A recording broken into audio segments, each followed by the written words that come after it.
This tale is true just like the others. It is told from the perspective of my traveling partner, which sometimes accompanies me through the spiritual realms. This tale is a warning.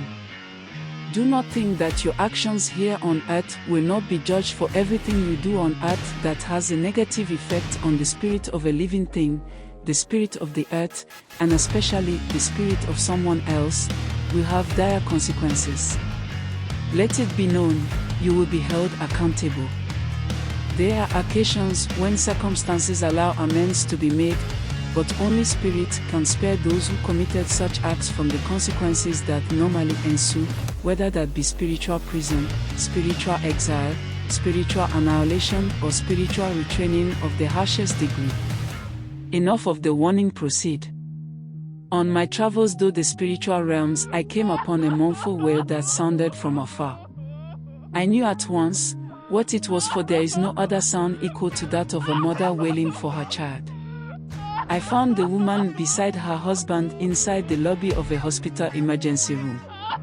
The husband attempted to console her as she wailed there, but the tears in her eyes poured down into the realms like a stream of pain.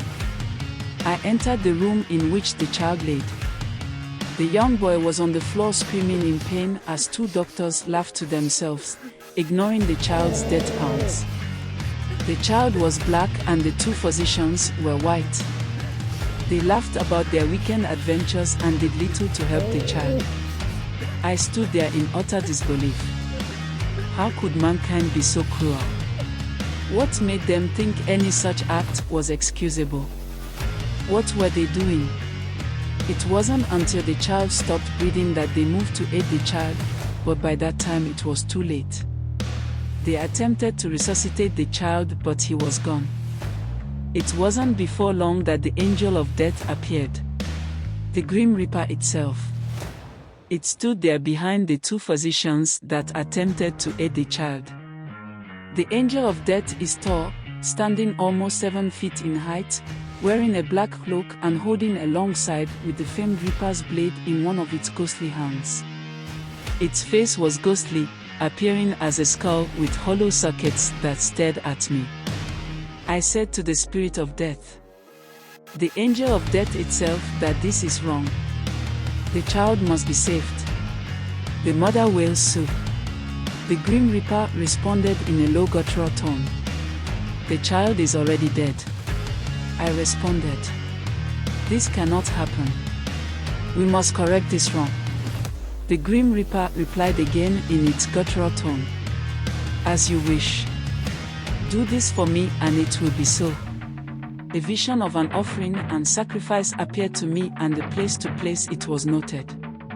The Grim Reaper raised his ghostly hand above the physicians and marked them for judgment. He then raised his fingers above the child and snapped his skeletal fingers. The child gasped for air and was alive. The physicians looked to one another in shock.